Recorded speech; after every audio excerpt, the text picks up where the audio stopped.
rumah. Nadwah pertemuan, rumah pertemuan. Semacam lembaga adat tempat berkumpulnya suku-suku, kepala-kepala suku, utusan-utusan suku. Darun Nadwah ini dibangun oleh Qusay. Nabi Muhammad SAW, anak Abdullah, anak Abdul Muttalib, anak Hashim, anak Abdi Manaf, anak Qusay.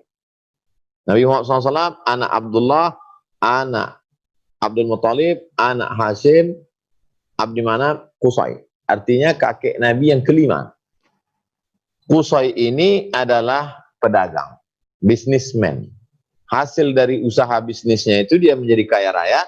Dialah yang membangun rumah peradaban, istana besar bukan milik dia pribadi, tempat pertemuan. Ini yang pertama, Qusay. Yang kedua, walamma tamma min hablihi syahrani ala ashhuril aqwalil marwiyah. Ketika sempurna hamil Aminah, 2 bulan Nabi SAW dalam kandungan Aminah, tufiya bil Madinatil Munawwarati abuhu Abdullah. Meninggal ayahnya Abdullah. Sepakat semua ahli sirah sejarah, Abdullah meninggal itu dalam perjalanan dagang, bisnis. Kakeknya pebisnis, orang kaya. Abdullah, ayahnya, meninggal saat dia dalam keadaan dalam kandungan ibunya, janin 2 bulan, pergi dalam pedagang. Karena orang Arab itu li'ila fi Quraisy, perjalanan orang Arab Quraisy, ila fihim rihlatash syita wa shaif, perjalanan musim dingin dan perjalanan musim panas. Yang ketiga, sepakat semua ahli sirah sejarah bahwa Nabi Muhammad SAW bertemu dengan Khadijah itu pertemuannya bukan dalam ibadah, bukan ketika sedang tawaf, bukan ketika sedang umrah. Pertemuan Nabi dengan Khadijah bukan ketika sedang tablik akbar, tausiah. Nabi sedang ceramah, tiba-tiba datang Khadijah mengajukan pertanyaan, bukan. Tapi cerita hubungan mereka adalah bisnis, dagang. Yang punya barang Khadijah, barang dagangan. Semua orang menjual barang dagangan itu, tapi kalau anak muda ini yang jualan, kenapa barangnya laku keras, berlipat ganda dari yang biasa? Khadijah penasaran, dia tanya orang yang bersama dengan Muhammad SAW, ini siapa ini?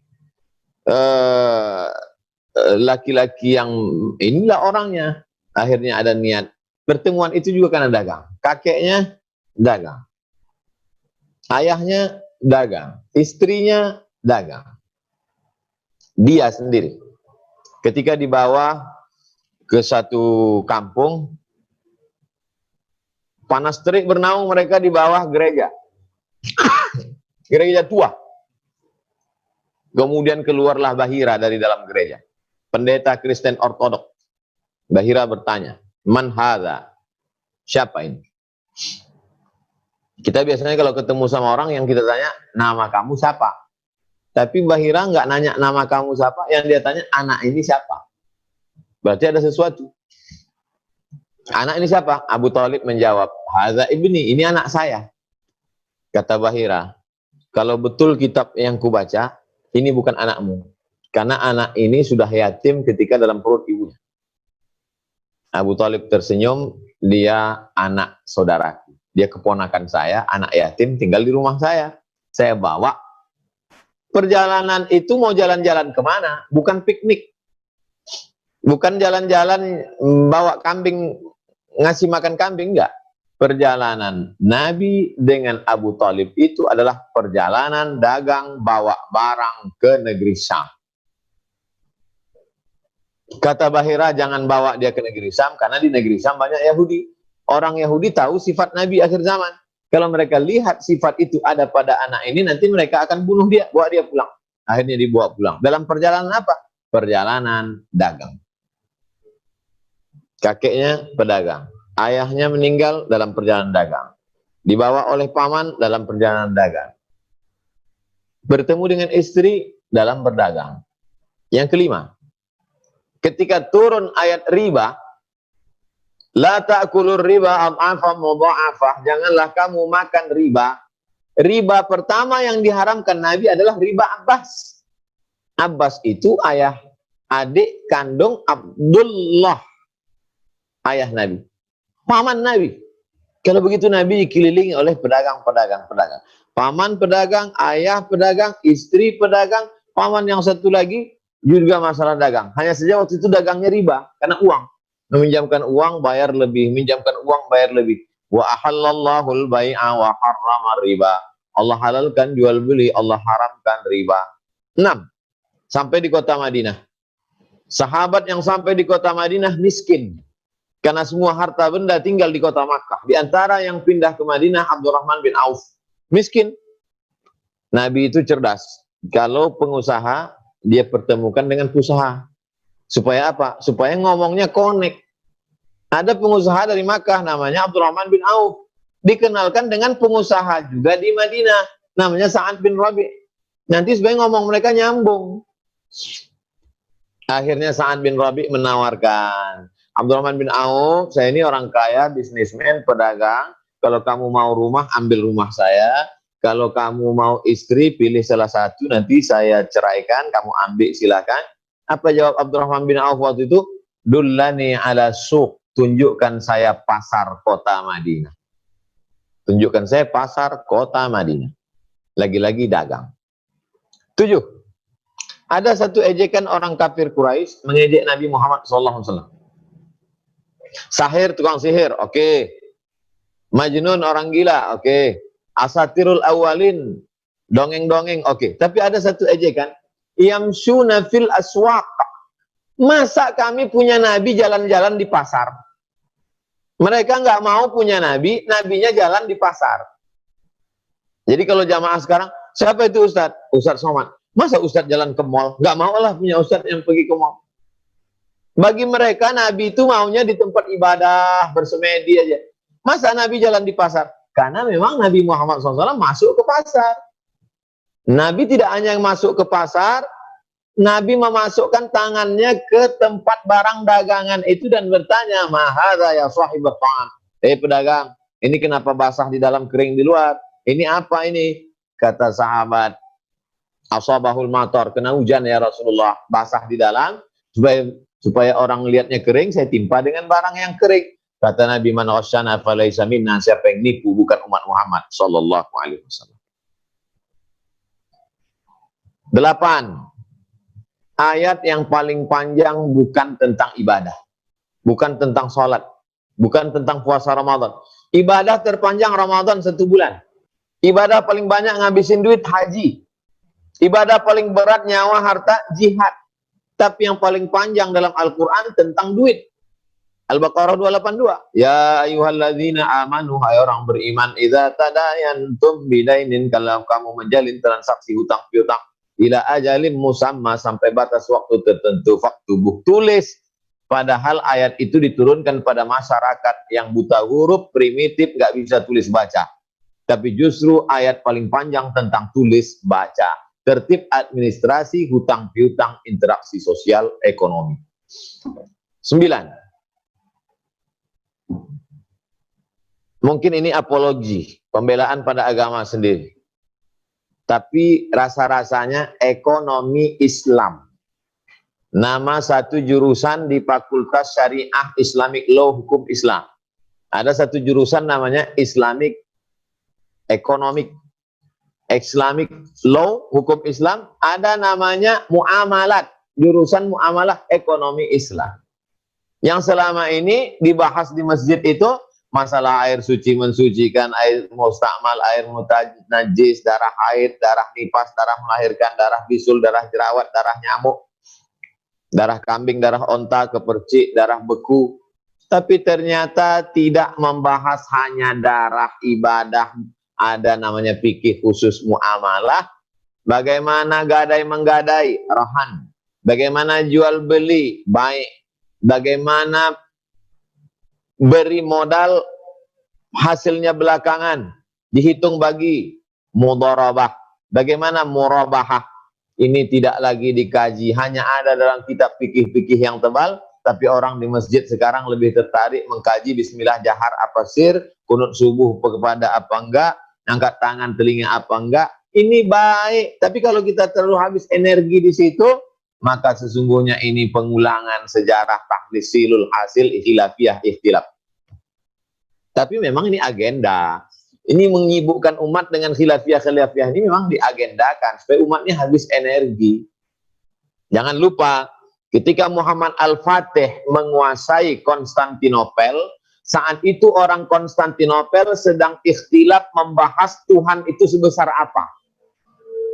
Yang satu mengatakan sebesar rumah, yang satu mengatakan sebesar, sampai akhirnya datang Muhammad Al-Fatih menguasai Konstantinopel, baru mereka terkejut karena sibuk khilafiyah-khilafiyah. Jadi jangan nanti kita begitu juga di masjid, sibuk masalah takbiratul ihram begini apa begini apa begini begini. Diam-diam RUU HIP sudah selesai. Baru tahu ente. Makanya ekonomi umat ini bangkit. Yang ke-10. Apa dia yang ke-10? Ibadah yang paling hebat dalam Islam. Man bana masjidan, siapa yang bangun masjid, banallah mislahu baitan fil jannah, dibangunkan satu tempat di surga. Siapa yang bisa bangun masjid? Businessman, orang yang banyak duit, orang kaya. Iza matal insan, kalau manusia mati, inqata'a amaluhu, putus amalnya. Apa yang bisa mengalir? Shadaqatun jariyah. Siapa yang bisa sedekah? Kalau bukan orang kaya, wakaf. Sedekah tanah, wakafkan tanah. Oleh sebab itu maka dari segala aspek dari 1 sampai 10 tadi, saya hanya sebutkan 10 poin sebagai pengantar dialog kita petang ini, karena jari saya cuma 10. Kalau ada 11, 12, saya tambah 12. Jadi ini Akhi Ipu Santosa dan sahabat-sahabat bisnismen muda, pengusaha muda, ini sebagai pengantar dialog kita. Selanjutnya saya serahkan kembali ke moderator. Terima kasih. Wassalamualaikum warahmatullahi wabarakatuh. Waalaikumsalam warahmatullahi wabarakatuh. Per sekarang di Zoom kita kurang lebih penuh Ustadz 1000 ya, di YouTube juga itu alhamdulillah ramai, ada berapa? Ada 3000-an di YouTube, alhamdulillah Ustadz, lagi live streaming. Haus usaha semua Ustadz.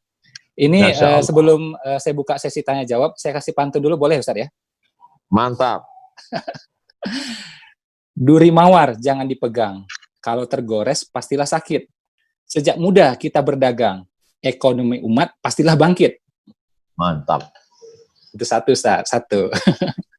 Yang kedua, yang terakhir, kalau ada sumur di ladang, boleh kita menumpang mandi. Kalau memang mau berdagang, buat apa dipikir lagi? Gitu, Ustaz. Insya Allah. Oke, kita buka sesi pertanyaan pertama, Ustaz. Ini ada Mas Gufron. Mas Gufron ini pengusaha kuliner. Karyawannya ada 900 orang, Ustaz. Mas Gufron udah ready? Silahkan langsung Mas Gufron, langsung aja, straight to the point. Mas Gufron, ready? Kalau belum ready, kita pindah. Oke, Mas Wendy mau bertanya. Mas Wendy ini pendiri komunitas MOS, Master of Selling. Silahkan Mas Wendy. Baik, terima kasih banyak Mas Ipo, kehormatan bagi kami. Baik, mungkin langsung saja buat Ustadz. Tadi kan kita membahas tentang Nabi yang berdagang ya. Dan berkaitan tentang dagang pasti berkaitan tentang nafkah gitu. Bagaimana kalau seandainya yang fokus mencari nafkah itu adalah yang perempuannya gitu, yang malah gentol berdagang gitu. Bagaimana kalau sang suami itu malah tidak fokus ya, artinya yang jadi frontman-nya itu bukan si suami gitu, malah si wanitanya gitu. Itu bagaimana menurut Ustadz gitu. Dan padahal kan yang memang seharusnya terjun di lapangan itu harusnya adalah si prianya, itu mungkin Ustadz. Tapi mungkin satu lagi Ustadz, saya mohon doanya, kalau kata Mas Ipo ketemu ulama itu minta doanya ya, saya minta doanya Ustadz. Mudah-mudahan apa yang diajarkan kabur. Grogi.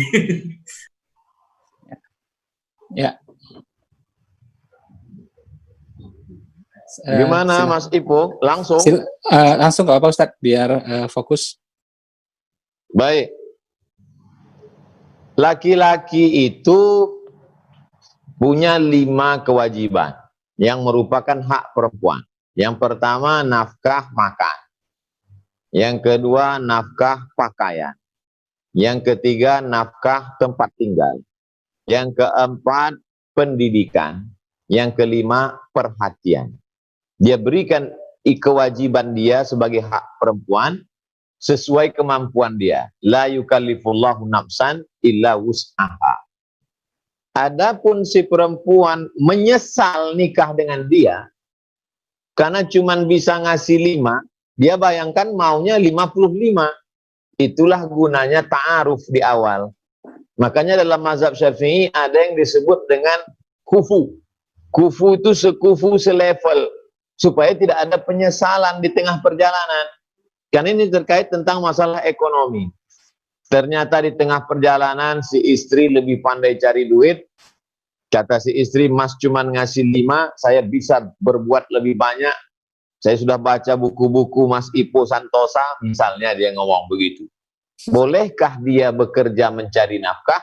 Perempuan boleh kerja cari nafkah, membantu suaminya dengan catatan, syarat dan ketentuan berlaku. Pertama, izin suami. Mas, saya mau kerja, kata suaminya, izin. Oke. Tapi izinnya tulus, ikhlas, bukan karena terpaksa. Yang kedua, tidak meninggalkan kewajibannya sebagai istri dan ibu bagi anak-anak. Kewajiban pokok terpenuhi. Jangan sampai gara-gara dia sibuk menjadi wanita karir, lalu suaminya tertinggal. Nanti muncul komisi perlindungan suami. Sebab perbuatannya ini. Saya tidak mau gara-gara acara ini 3.000 tadi yang nonton, tambah 1.000, 4.000. Belum lagi yang share 5.000, belum lagi besok lagi bertambah menjadi 20.000. Gara-gara ini mengamuk semua suami-suami. Gara-gara pertanyaan Mas Wendy punya acara, Mas Ipu Santosa, muncul komisi perlindungan suami yang ditinggal istri-istrinya karena bisnis. Ini saya nggak mau. Izin suami, tidak meninggalkan kewajiban sebagai istri dan ibu bagi anak-anak. Yang ketiga, la tabarrujna tabarrujal jahiliyatil ula. Tidak bersolek jahiliyah. Makanya sebetulnya COVID-19 ini, satu sisi ada hikmah, perempuan sekarang banyak jual beli online. Sehingga kewajiban sebagai istri tetap, dia bisa mengelola bisnisnya melalui online tetap di rumah, dan dia tidak perlu bersolek-solek. Cukup pakai baju seadanya segala macam, karena kadang pakai suara atau tidak full gambar, nah maka ini tidak ada solek. Yang keempat, la yakhluwanna rajulun ma'amra'atin illa ma'azi mahramin. Dia tidak ada berdua-duaan dengan laki-laki. Jadi jarak jauh. Kalaupun terpaksa juga ada transaksi, ada orang lain. Sehingga beramai, bertiga, berempat, berlima dalam satu ruangan.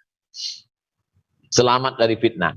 Yang kelima, bahwa la tusafiranna imra'atun illa ma'azi mahramin. Tidak pergi keluar kota, tidak pergi musafir berdua-duaan. Nah, ini yang terjadi di kantor-kantor, perusahaan, keluar kota, pelatihan, bisnis. Silakan, tapi beramai-ramai. Apalagi sampai satu hotel, satu tempat, terjadilah fitnah-fitnah semuanya. Kalau cukup 5 syarat, silakan dia bekerja, komunikasi baik, tetap dialog, tetap mengedepankan skala prioritas. Dan yang paling penting itu semua, kalau dapat kelebihan hasil bisnis tadi, maka si perempuan memberikan itu sebagai apa ini? Kalau gaji suami untuk istri, itu memang nafkah kewajiban. Tapi kalau duit istri dipakai oleh suami, itu harus jelas apa akadnya. Kata si istri, karena aku berhasil duit banyak, pakailah ini mas sebagai pinjaman tanpa bunga. Kredit lunak. Atau kata dia, ambillah ini sedekah. Jadi akadnya bisa pinjaman, bisa sedekah, bisa macam-macam. Tapi yang jelas, tidak ada kewajiban istri menafkahi suami. Tapi kalau istri mau membantu perekonomian keluarga, bisa dengan syarat dan ketentuan berlaku.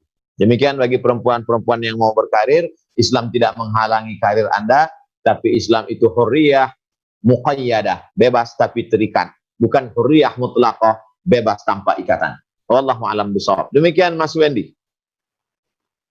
Yang berikutnya boleh Mas Yoyo. Mas Yoyo ini karyawannya ada ratusan ya Ustadz. Saya dengar kabar tadi udah 300 karyawannya. Beliau juga salah satu pengiklan terbesar di Facebook gitu ya. Izin mau bertanya Ustadz. Silakan Mas Yoyo. Alhamdulillah. Assalamualaikum warahmatullahi wabarakatuh. Pak Ustadz, Pak Somad. Senang sekali ketemu. Saya langsung aja bertanya. Nama saya Yoyo Rubiantono dari Yogyakarta. Saya pengusaha digital marketing online. Tepatnya ini penjual panci. Nah, kita pengen bertanya prinsip-prinsip perdagangan yang seperti apa yang diajarkan Rasulullah kepada Abdurrahman bin Auf, sehingga kami ini membaca biografi beliau itu, Abdurrahman bin Auf itu mau miskin aja susah, mau bangkrut aja susah gitu. Sehingga saya sangat perhatian sekali bagaimana seorang pengusaha itu nanti bisa sukses dan sustainable dan meninggalkan legasi buat dirinya gitu. Terima kasih Ustadz. Ada satu nilai yang ketika zaman saya kecil dulu, itu kalau kita sampaikan ke masyarakat, masyarakat ketawa ngejek. Misalnya begini, Nabi itu kalau dagang ngajarkan yang kualitasnya bagus harganya sekian, yang nggak bagus harganya sekian, yang kurang bagus harganya sekian. Itu waktu zaman saya kecil tahun 80-an, kita kalau ceramah ada ustadz ngomong gitu. Karena waktu itu orang kalau ada buah-buahan bagaimana supaya ditutupi nggak bagus, kalau ikan busuk gimana supaya nggak kelihatan, supaya ditutupi cacatnya. Nipu. Tapi justru Nabi kan mengajarkan kalau kualitasnya bagus harganya sekian, kalau kurang bagus harganya sekian, kalau nggak bagus sama sekali harganya sekian. Ternyata yang tahun 80-an diejek, itulah tempat belanja yang dicari sekarang. Saya nggak sebut namanya, di kota tempat saya tinggal ada tempat jual buah. Kalau mangganya bagus harganya sekian, mangganya kurang bagus harganya sekian, mangganya enggak bagus harganya sekian. Dan ada harganya kita bisa pilih. Disitulah pembeli paling ramai. Sebaliknya di tempat yang dicampur aduk, akhirnya orang beli sekali, setelah dia pulang dia buka sampai di rumah dia katakan, saya tobat belanja lagi ke situ. Itu yang pertama dan terakhir. Jadi balik lagi, prinsip-prinsip itu yang diajarkan, yang dibawa Nabi SAW. Ada satu prinsip lagi, yang sekarang belum diamalkan, tapi sudah mulai diamalkan dan orang mencari. Ini modalnya sekian, saya ambil untung sekian. Ini modalnya sekian, dari bahan ini, modalnya segini, untung. Itu dulu kalau diceramahkan begitu, disampaikan begitu, orang katakan, apa iya masih bisa zaman sekarang. Dan sekarang justru yang demikian itulah yang dicari oleh orang, karena orang mau melihat kualitas. Orang mau tahu ini memang betul bendanya branded asli atau KW1, KW2, KW33 atau oleh sebab itu, maka di sana ada itu yang disebut Nabi SAW, man ghasyana falaysa minna, siapa yang menipu kami maka bukan golongan kami. Substansi maknanya di situ, as-sidqu tuma'ninah wal kadhibu ribah. Kejujuran itu adalah ketenangan, sedangkan tipu-tipu, bohong-bohong itu akan mendatangkan keraguan. Ini yang pertama. Yang kedua, Nabi itu mengajarkan lebih banyak pelanggan dengan keuntungan yang tidak melambung, lebih baik daripada satu orang. Nah sekarang orang banyak begitu, ketika dia bisa memanfaatkan orang ini, dia pakai keuntungan melambung setinggi-tingginya, setelah itu ya udah, orang pun jadi tobat bertransaksi, bekerja sama dengan dia.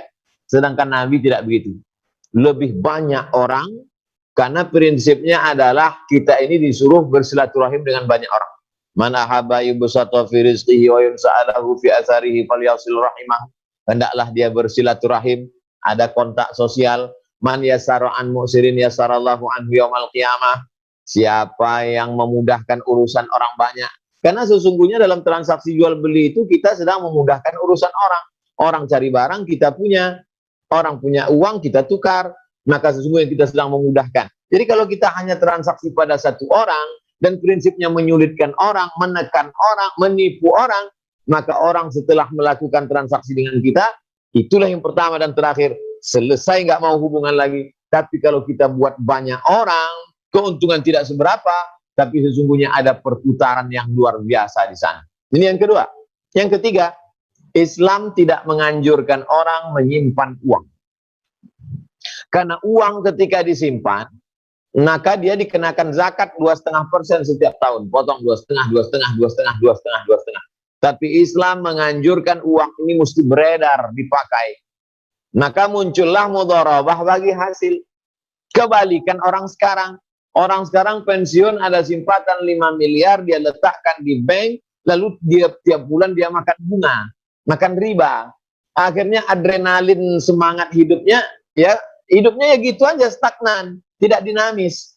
Kalau zaman Nabi tidak begitu. Orang punya uang, maka dia pinjamkan sebagai modal usaha, lalu kemudian ada mudharabah kalau sama-sama untung. Kalau untung kita tanggung bersama, dapat bagian bagi hasil. Kalau rugi kita tanggung bersama, maka setelah orang meminjamkan uangnya, doanya lebih khusyuk.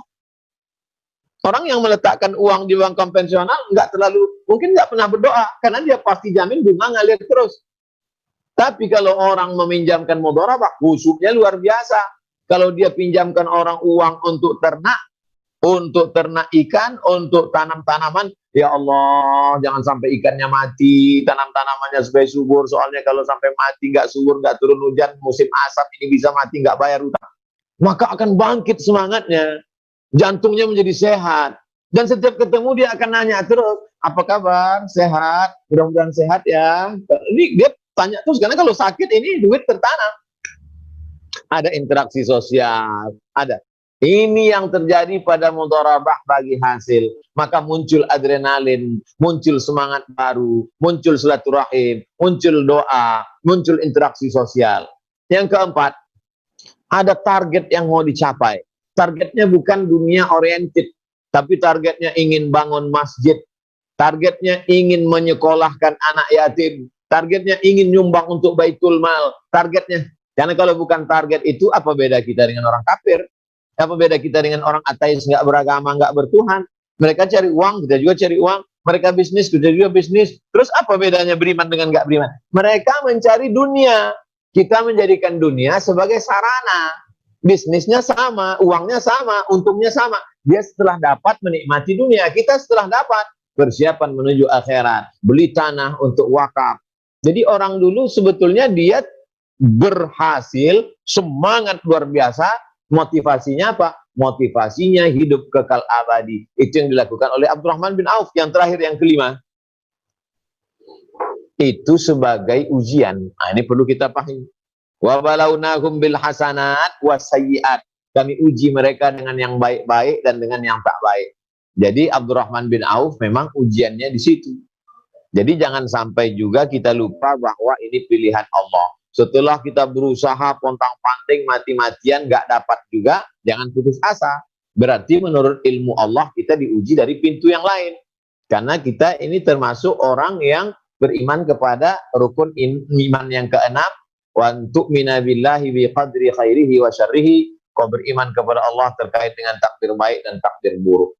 Saya kira itu 5 poin yang terkait secara umum. Tidak hanya pada sahabat Abdurrahman bin Auf, tapi ajaran Nabi Muhammad SAW. Demikian, saya kembalikan ke Mas Ipu. Ya, Ustadz, ini guru kita juga hadir, Ustadz Amir Faisal. Beliau juri Hafiz Indonesia, ini hadir. Coba dinyalakan soundnya beliau. Assalamualaikum Ustadz. Ustadz Amir.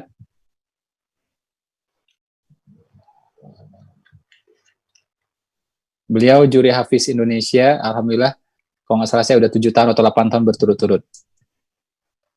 Oke, sekarang siap-siap bertanya, mungkin belum bisa ya sekarang ya. Ya sudah, coba Mr. Josh bertanya sekarang boleh? Ya, Mas. Ya. Siap, Mas. Ya.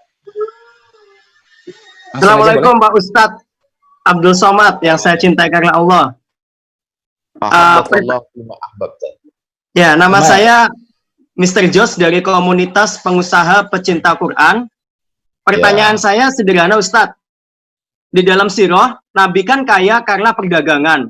Yang kedua karena pernikahan. Tapi ada beberapa hadis Nabi, bahwasanya beliau itu sempat lapar, kemudian perutnya diganjel batu, terus kemudian tidurnya di pelepah, di terong, ya sederhana lah. Sampai juga bajunya itu banyak tambalannya. Bagaimana kita memahami beliau ini sebenarnya seorang pengusaha pedagang yang kaya, tapi dalam kehidupannya itu dalam tanda petik agak agak kurang gitu Ustadz, supaya nanti kita semangat jadi pedagang yang bisa mensyukuri nikmat tapi juga nggak miskin-miskin gitu loh Ustadz. Terima kasih Ustadz. Baik, Mr. Jos. Nabi menikah dengan Khadijah, maharnya isruna bakarah, 20 ekor onta.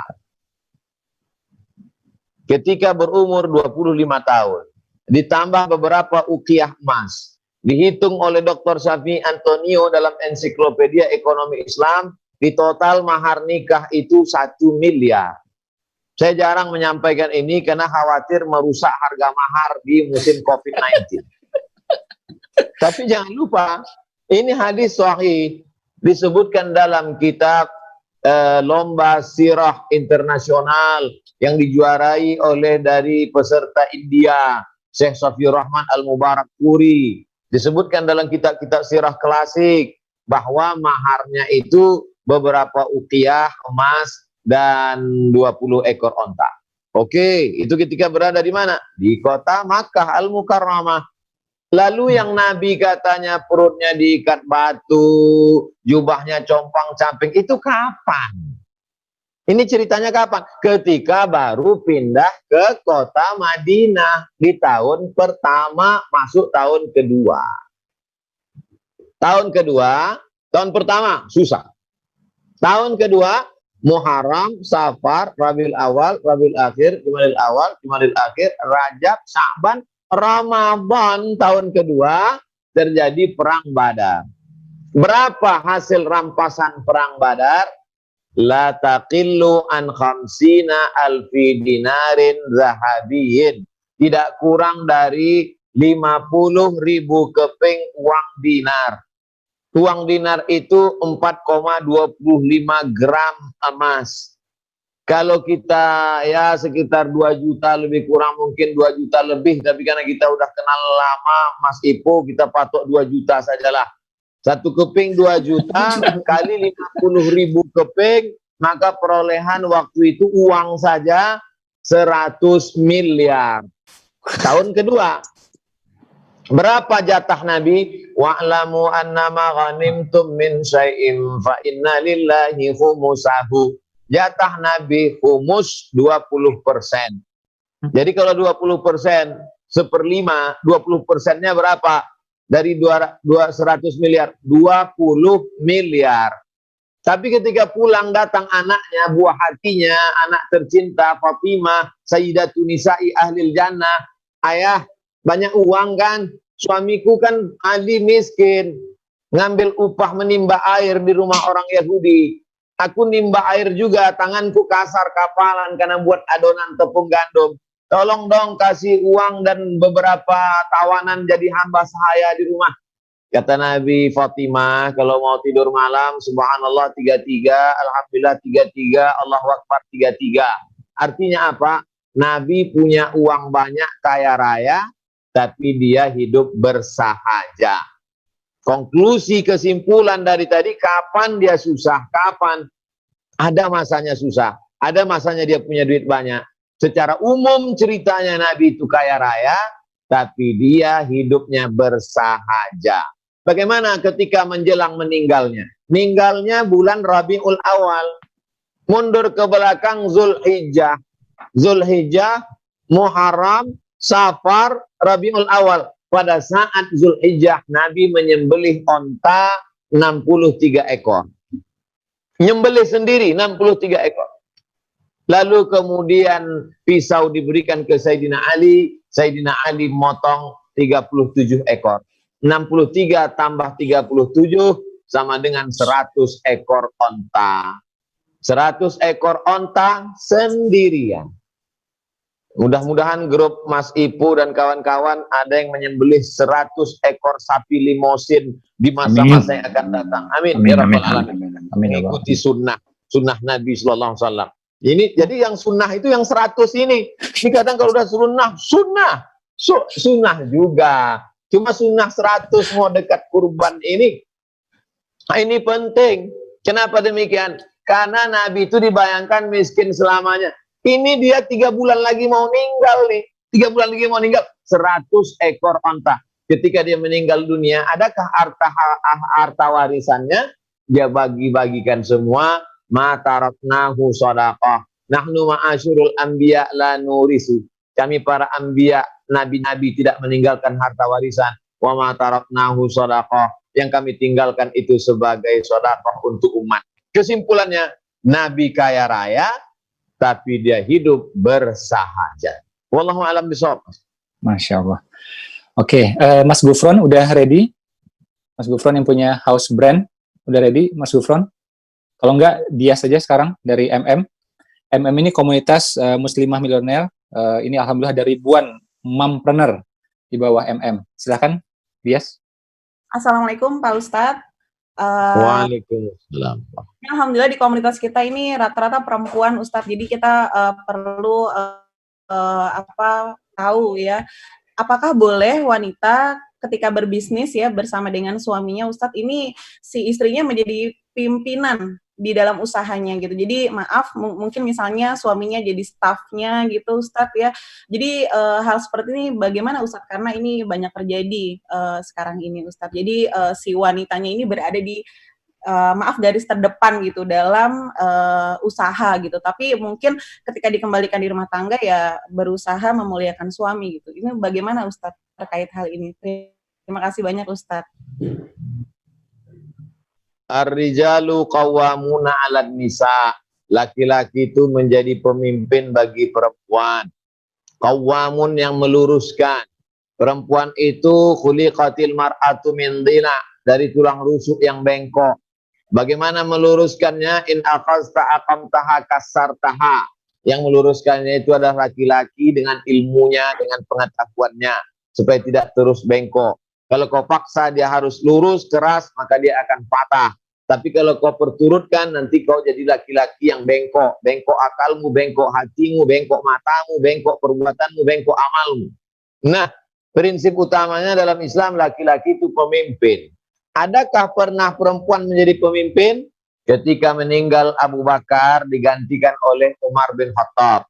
Diangkatlah wilayah Hisbah, polisi, Satpol PP, penjaga pasar kota Madinah. Yang nggak ngerti fikih muamalah, transaksi jual beli, syarat, rukun, wajib, jangan masuk karena nanti terjerumus pada riba. Siapa yang meriksa pasar itu? Yang meriksa pasar namanya Ummu Syifa. Ummu Syifa itu perempuan. Ummu Syifa, ibu Syifa, perempuan, menjadi polisi, kepala polisi wilayah Hisbah pada masa Umar bin Khattab.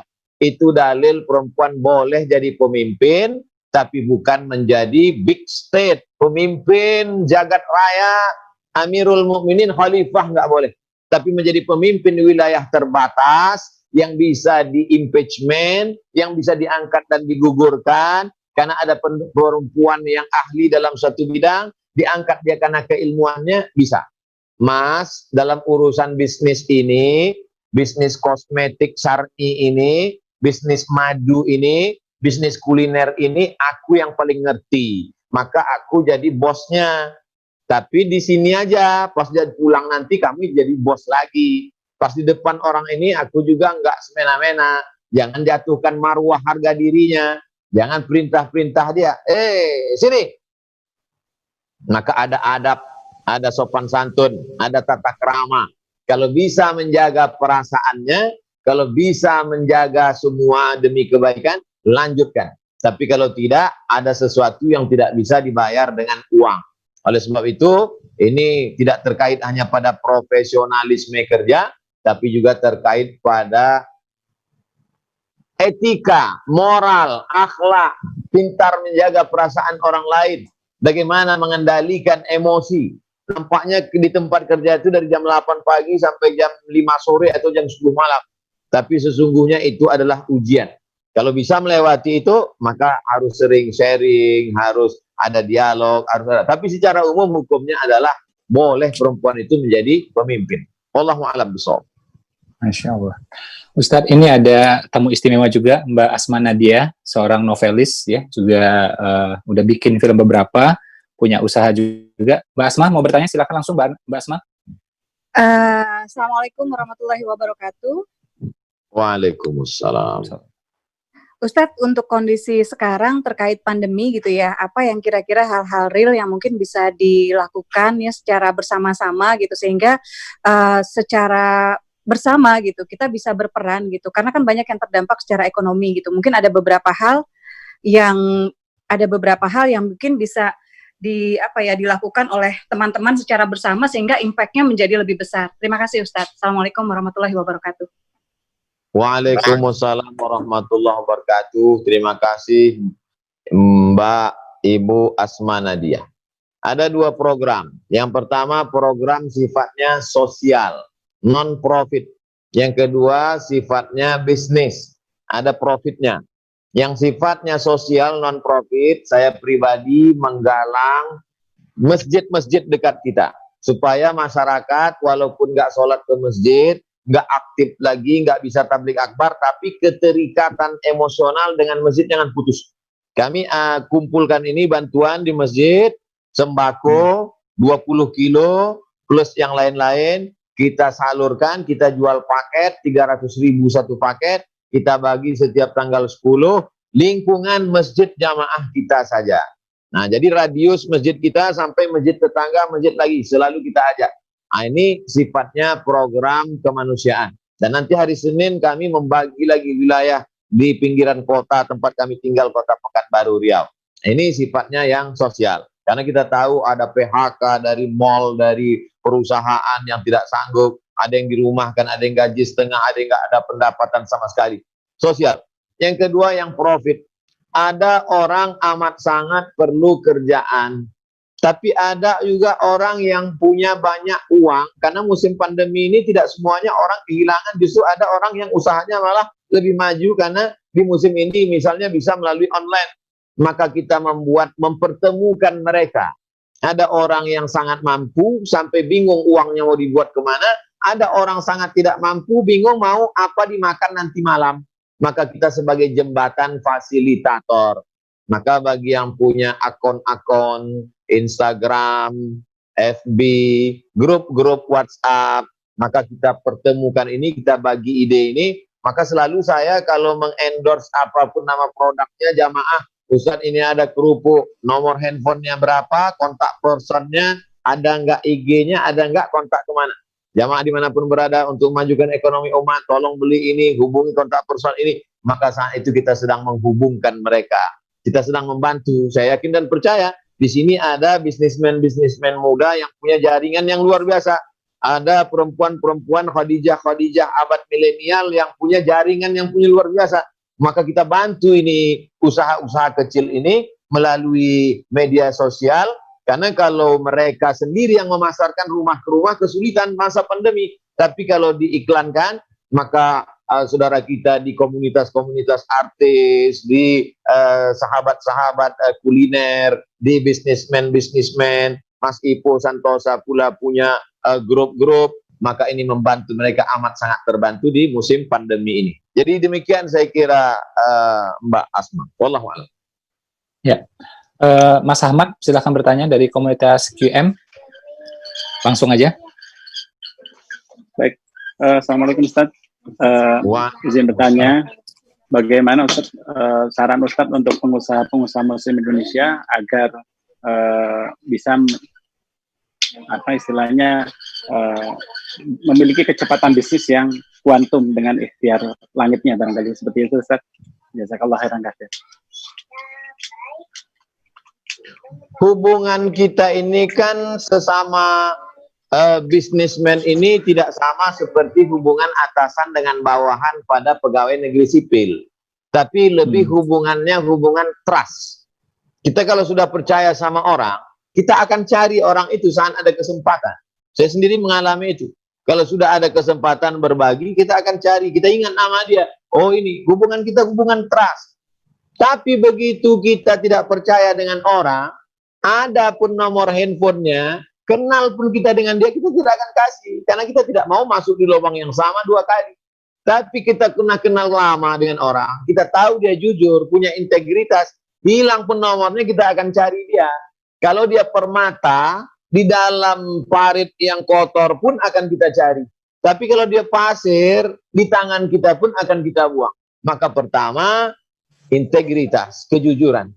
Maka kalau kita sudah jujur, insya Allah baik sebagai bos, baik sebagai owner maupun sebagai pekerja, kita jaga ini karena hubungan kita adalah hubungan trust. Yang kedua, jangan lupa bahwa ajaran Islam ini mengajarkan kita untuk bersemangat terus.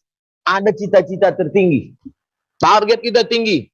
Target mau memberangkatkan tukang gali kubur ke umroh gratis. Mau memberangkatkan imam masjid supaya bisa ke Masjidil Haram. Supaya anak yatim jangan lagi ada yang nggak sekolah. Jadi niat itu mesti di awal. Kita pakai ya hanya cukup untuk kebutuhan sehari-hari, makan, minum, tak lebih daripada itu. Saya amat sangat kagum dengan sahabat-sahabat yang ketika dia mengurungkan niatnya untuk beli rumah baru, nggak perlu kita beli ini. Terus uang ini untuk apa? Kita belikan ini untuk rumah tahfiz Quran. Inilah niat yang diridhoi Allah.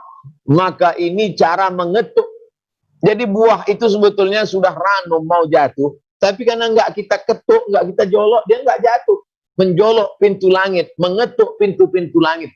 Maka Allah bukakan. Yarzuqu may yasha'u bighairi hisab. Makanya dari awal. Tapi jangan sampai kita menipu Allah. Di awal katanya mau sekolah gratis, mau anak yatim, pakai miskin, sembako, begitu dapat lupa semua karena dunia. Makanya semua itu ditulis. Dulu pada saat ini saya berdoa kepada Allah, nanti mau ini, mau ini. Perlu catatan menulis. Menulislah. Karena yang indah-indah itu nanti akan menjadi lebih indah di masa akan datang. Segala penderitaan, keluh kesah itu menjadi cerita yang menarik untuk generasi masa akan datang. Tulis. Ini yang kedua. Yang ketiga, kita kan yakin bahwa rezeki itu punya Allah. Bukan punya kita. Itu beda kita makhluk yang bertuhan dengan yang tidak bertuhan. Yang tidak bertuhan itu, dia hidup karena dia, dapat rezeki karena dia, kalau nggak dapat dia stres, kalau dapat dia sombong. Sedangkan kita yang bertuhan, rezeki punya Allah, kita berusaha minta sama Allah. Kalau dapat kita bersyukur, kalau nggak dapat kita bersabar. Kita selalu husnuzon kepada Allah. Falyabudu rabb hadzal bait, kau banyak-banyak ibadah. Kalau kau banyak ibadah, Allah kasih dua. At'amahum min ju', kalau kau lapar Allah kenyangkan perutmu, wa amanahum min khauf, kalau kau takut dihilangkan Allah rasa takut. Kita kan hidupnya cuma dua, physically lapar, mental takut, takut bangkrut, takut rugi, takut miskin, takut gak makan, takut gak punya tempat tinggal, takut. Bagaimana cara mengusir ketakutan-ketakutan ini? Falyabudu rabb hadzal bait, banyak beribadah. At'amahum min ju', kau lapar dikenyangkannya, wa amanahum min khauf, kalau kau takut dihilangkannya rasa takut. Demikian, wallahu a'lam bishawab. Ya, Ustadz, ini ada Ustadz Amir Faisal, guru kita. Sekarang udah on layarnya. Kita sapa dulu. Ustadz, ready Ustadz? Assalamualaikum Ustadz. Masya Allah. Udah tayang Ustadz. Waalaikumsalam warahmatullahi wabarakatuh. Ustadz Abdul Somad, Masya Allah. Ustadz Ipo, Allahu Akbar. Terima kasih semua, Allahu Akbar. Senang banget nih, teduh banget mendengar ceramahnya tadi. Alhamdulillah, ya Allah, semoga Allah berkahi Ustadz. Semoga Ustadz selalu dijaga oleh Allah, Mas Ipo dijaga oleh Allah, membawa keberkahan bagi ribuan orang hari ini hadir. Masya Allah, mereka bahagia semua mendengarkan kajian ini. Ustadz Dr. Amir Faisal, hafizahullah. Allahu Akbar. Uhibbukum fillah, uhibbukum fillah, uhibbukum fillah. Masya Allah. Alhamdulillah, saya bersyukur Ustadz, betapa hati ini sangat rinduin ketemu antum, tapi ternyata Allah mengantarkan saya ke Madinah dulu, baru ketemu antum. Di Masjid Nabawi, saya Masya Allah memeluk, pertama kali memeluk antum Ustadz. Ana bahagia banget, ana bahagia banget Ustadz. Semoga Allah berkahi. Semoga Allah mudahkan kita semua insya Allah. Amin, amin. Allahu Akbar. Saya tadi mendengar dari Mas Ipo, dari Ustaz Abdul Somad, intinya adalah bahwa memang kita ini disuruh oleh Allah mengurus kekayaannya. Selalu dalam Al-Quran Allah menceritakan kekayaannya di alam semesta. Kekayaan Allah tidak akan pernah habis. Dan selalu Allah berjanji bahwa Allah akan menjamin rizkinya yang ikut Allah. wa may yattaqillaha yaj'al lahu makhrajan wa yarzuqhu min haitsu la yahtasib. Jadi sebetulnya Allah sudah memberikan jaminan keimanan, jaminan rezeki, jaminan masa depan, jaminan seluruh dimensi kehidupan bagi hamba-hambanya yang jujur ikut Allah. Tidak hanya ini, Allah juga mengajarkan syariat sejalan dengan sumber ekonomi. Misalnya rukun Islam ada 5. Pertama, misalnya juga kalimat syahadat. Ya, ini ikrar kita untuk masuk Islam. Begitu masuk Islam, kita diajarin sholat. Dari sholat saja, ini sudah ada dimensi-dimensi ekonomi yang luar biasa. Misalnya, ada orang yang buka toko material untuk bangun masjid. Ada orang yang buka pabrik mukena. Ada orang yang buka pabrik sejadah. Ada orang yang buka, Masya Allah, dari sholat saja sudah. Peci, ya, kopiah, sandal, sabuk. Itu semua nih, baju koko, baju jubah. Semua ini dari sholat sudah sumber ekonomi. Tapi sayang, setiap kali saya beli sejadah yang buat bukan orang Islam. Setiap kali saya beli baju koko yang buat bukan orang Islam. Setiap kali saya mau bangun masjid, ternyata materialnya juga bukan orang Islam. Bahkan hari-hari ini kita mau berkorban, ternyata yang menjadi pemborong sapi terbesar itu bukan orang Islam. Jadi ternyata ujung-ujungnya pemodal sapi-sapi korban, kambing-kambing korban itu ujungnya ternyata bukan orang Islam. Jadi orang Islam banyak hanya menjualkan. Jadi Allah menurunkan syariat ini sudah cukup dengan sumber ekonominya kalau kita mau benar-benar menjaga syariat ini dengan sungguh-sungguh. Yang kedua ya dari haji. Dari haji itu juga ya Allah tiket. Kemudian sejadah haji, kemudian oleh-oleh haji, jilbab yang dipakai oleh jemaah. Ini semua juga merupakan sumber ekonomi semua. Tapi sayang juga saya mau pergi ke Musdalifah, itu saya beli sehelai tikar. Ternyata saya buat untuk menghampar tempat saya berbaring di Musdalifah. Ternyata buatan made in China, bukan made in Muslim. Jadi bukan orang Islam. Kemudian juga ketika mau ngangkut air zam-zam, cerigennya bukan made in orang Islam. Itu berapa juta cerigen. Masya Allah. Di saat yang sama juga tiketnya, itu yang punya travel besar, ujungnya yang punya tiket-tiket besar itu, biangnya tiket, itu juga non-Muslim juga.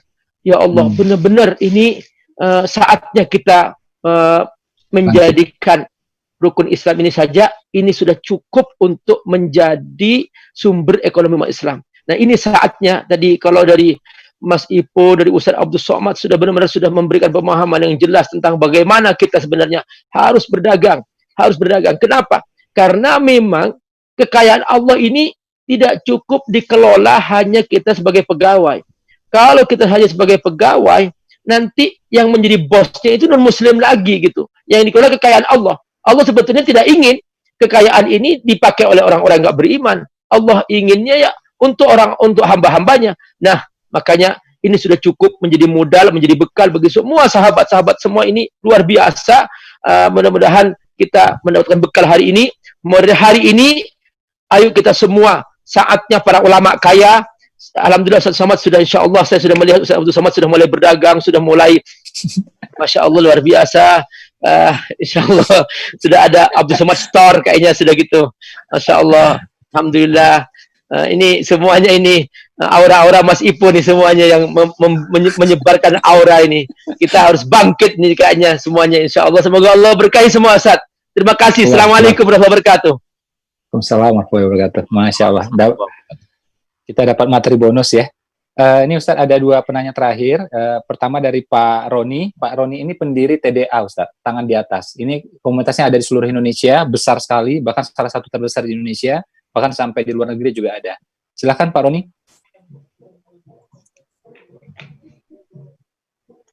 Pak Roni Yuzirman, orang Sumatera Barat ini. Nanti terakhir oleh Mas Adrian. Masih belum on Mas yang. Oke, kalau enggak Mas Adrian Maulana boleh?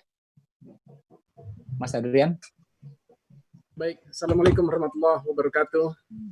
Waalaikumsalam warahmatullahi wabarakatuh.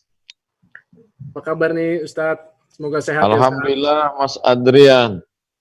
Alhamdulillah. Ustadz, ini mau bertanya aja, mudah-mudahan ini insya Allah bisa juga mewakili semua saudara-saudara kita, pengusaha muslim.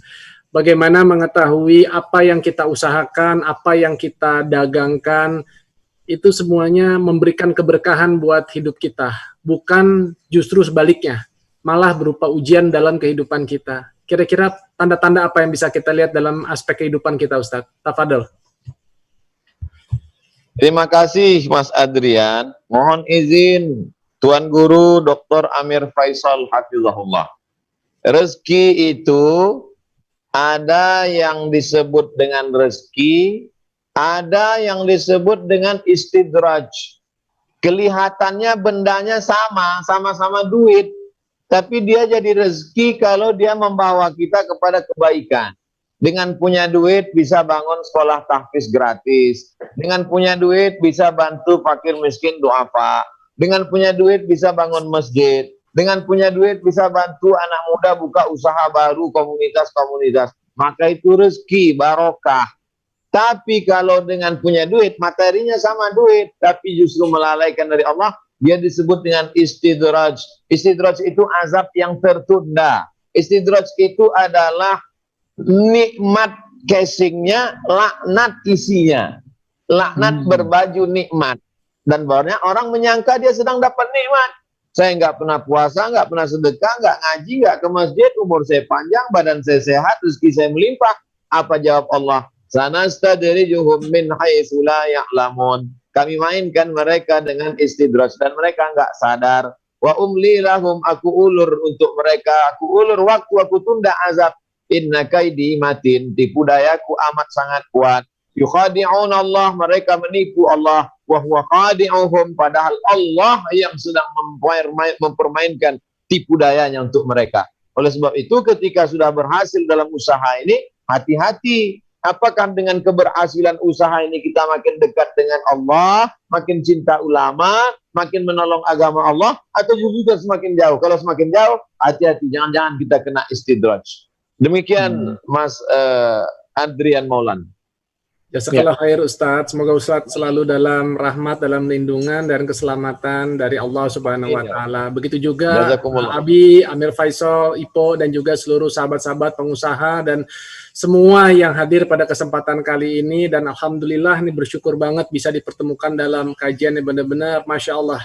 Ya, semoga kita selalu diperkuat dalam ukhuwah dan kasih sayang dari Allah Subhanahu wa taala. Amin robbal alamin. Amin. Ya, ini ada beberapa komunitas, saya mungkin nggak bisa panggil semua, cukup saya sebut aja ya, dari Profit Protocol, dari Kaya Group, dari Family Fighter, dari KSJ, ya, dari BOS, dari Warung Abnormal, dari Pahala, gitu ya. Pak Roni dari TDA, bagaimana? Sudah ready sekarang? Siap. Kalau nggak saya nih. Kalau nggak Pak Roni. Oke, siap. Silakan Pak Roni. Ya, terima kasih atas kesempatannya. Assalamualaikum Ustadz. Waalaikumsalam. Saya ingin bertanya, saya banyak berinteraksi dengan teman-teman saudara-saudara kita yang bergelut di bidang bisnis skala UKM ya, usaha kecil menengah. Pada saat ini banyak di antara mereka yang terpuruk bisnisnya, ada yang omsetnya menurun, atau bahkan yang tidak bisa sama sekali bergerak gitu. Nah, apa yang kira-kira bisa Ustadz sarankan, solusi atau jalan keluar apa yang bisa kita juga sama-sama bantu terhadap saudara-saudara ini, supaya mereka termotivasi untuk bangkit, termotivasi untuk melakukan hal-hal yang bisa untuk membantu perekonomian mereka, Ustaz. Terima kasih Ustaz. Assalamualaikum warahmatullahi wabarakatuh. Waalaikumsalam warahmatullahi wabarakatuh. Terima kasih Mas Roni dari TDA, tangan di atas. Mengamalkan sunnah Nabi, al-yadul ulya khairum minal yadis sufla, tangan di atas lebih baik daripada tangan di bawah. Yang pertama, bangkitkan mentalnya dulu.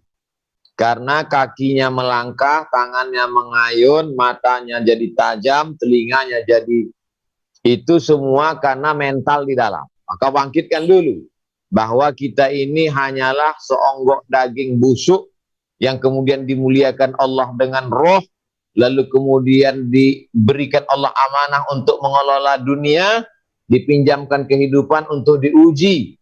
Maka kalau kau berhasil, kau menjadi penghuni surga. Kalau kau gagal, maka neraka jahanam tempat. Maka ketika dia sudah bangkit, ini rohnya sedang gentayangan ini, sedang pergi keluar, galau, bisikan setan, mau bunuh diri, mau nyemplung, mau segala macam. Maka kembalikan lagi dia ke tempatnya dengan tausiah Ustadz Dr. Amir Faisal, dengan tuan-tuan guru, A.A. Gibbs, semua, Ustadz Adi Hidayat, dan ustadz-ustadz lain. Setelah dia dibangkitkan, baru kita hadirkan para entrepreneur kita. Makanya ini kerja nggak bisa sendirian.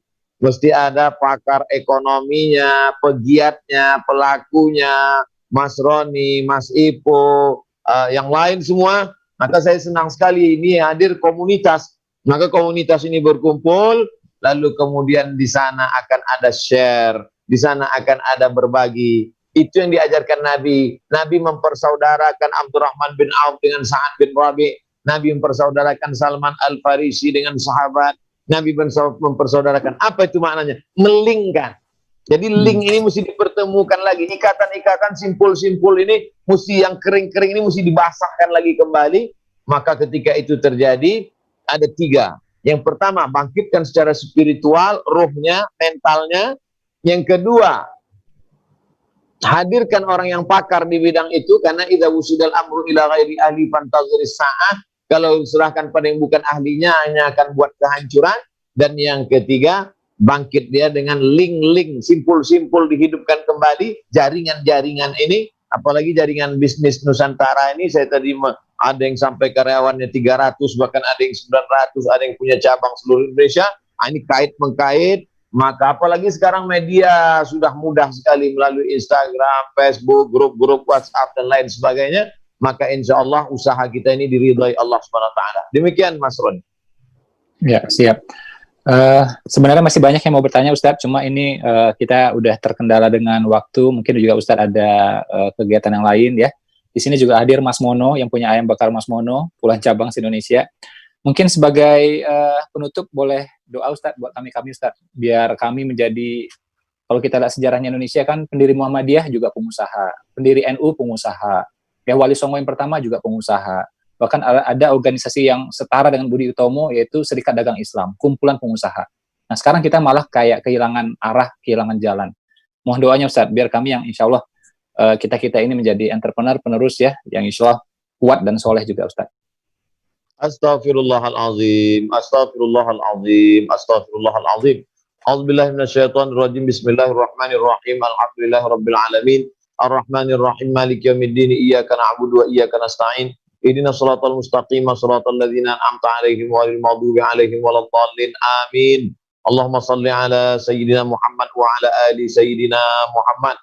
Allahumma anzilir rahmata was salamata wal barakata ala hadhil jamaah. Turunkan keselamatan, kerahmatan, keberkahan kepada seluruh komunitas anak-anak muda, entrepreneur, pengusaha muda Indonesia ini ya Allah.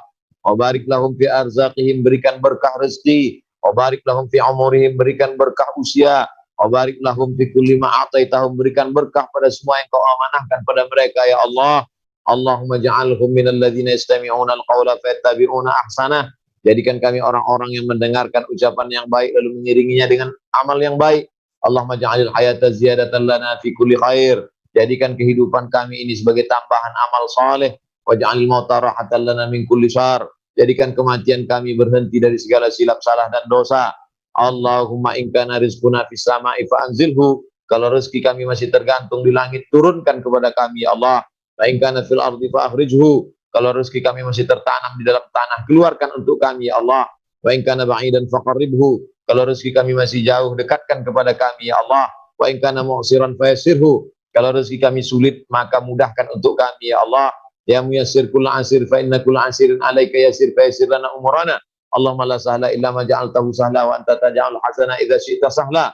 Allahumma rzuqna rizqan halalan thayyiban mubarakan fih. Berikan kami rezeki yang halal yang barakah supaya kami bisa berwakaf, berinfak, berzakat, bersedekah ya Allah. Allahumma a'inna, di tengah kesibukan kami mencari rezeki, tolong hati kami ala zikrika, supaya selalu berzikir mengingatmu, wa syukrika, selalu bersyukur kepadamu, wa husni ibadatik, selalu beribadah dengan ibadah yang baik ya Allah.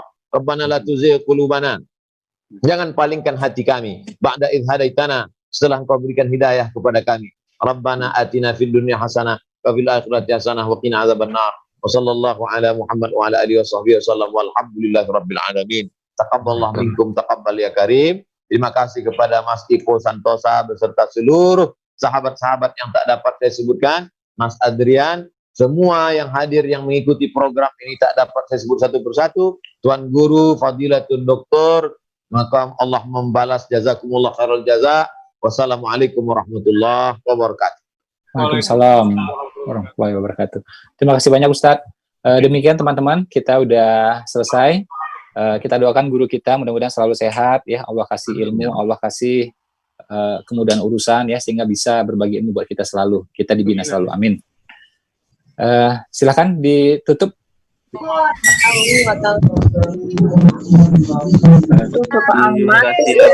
kasih Mas Iko, makasih Ustaz Amin.